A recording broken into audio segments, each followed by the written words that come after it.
Welcome to the channel. I'd like to show you some helpful tips I learned from reading this book. Now, one of the things about this book, it is by Michael and Debi Pearl, Child Training in the 21st Century. And he brings up a very good point that children are smarter than dogs. Now, hold up.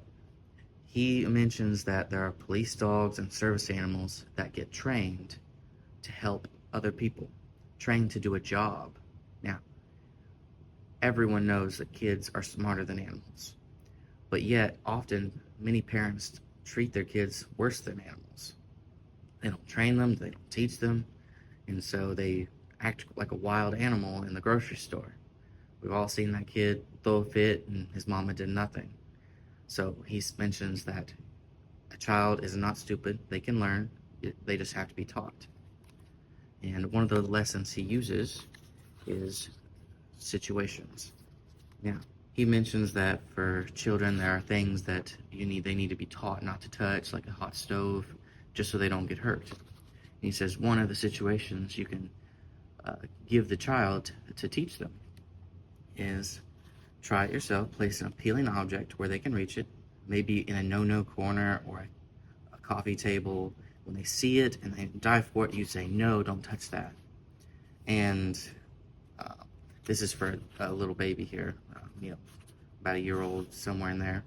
And they say, no, don't touch that. Now the kid will just look at you, pause, and then want to touch it anyway. So what he says, use like a pencil, a little wooden spoon. And you're not actually wanting to hurt the kid, just to get their attention. To give a little pop on their hand saying, no. Now, don't actually hurt the kid, it's just to get their attention. One little spat with a switch, or a pencil, whatever it is, it's enough. Just get their attention, say no. And now he gives a little more instruction on how to make that effective. And it's teaching like the tree in the Garden of Eden. Like Adam and Eve were told not to touch it or not to eat it, and they did it anyway. And now, there's one other thing over here. All right. Now, he mentions that his kids once, when they were 11 and 9, went up to this house and they saw a 7-month-old baby who hadn't been trained at all. He was, acting crazy, and you can read there a little bit if you want.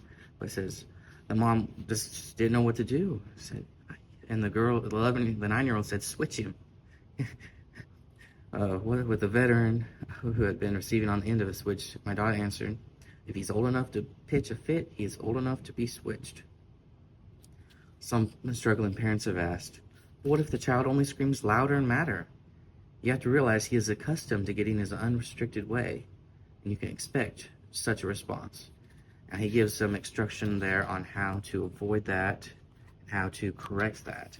And it's something that has to be corrected, otherwise you're going to have a little tyrant on your hands for 18 years, and you don't want that. And a common problem more often found in the mothers is they better not mistreat my baby syndrome. I can still remember when I was young, looking on with disgust as some swaggering brat sneered out one side of his mouth and threatened to tell his mother. How did this parent produce such an ugliness in him? It's easy. Just be very protective of your child and always get emotionally involved in his disputes with other children. Let him see you get angry when he is mistreated by his peers, babysitters, teachers, or other adults. Let him know that you believe he is always in the right and that people are out to mistreat him. This is creating a victim mentality. Don't do that. I could go on with that, but this book is geared for young children between 6 months, 7 months, when they first start. Before that, they're learning how to live. Now, and after that, they need to learn how to live with others. So between 6 months and 12 to 13 years old, depending on how mature your child is. So there's a lot of helpful tools in there for you, and it's not just spank your kid and that's it. No, it's actual helpful tips. So if you like that, you'll find out more about this book on our website, fundamentalbaptistbooks.com. Thank you for watching. See you in the next one. I've got another video up here if you want to check that out. Thank you.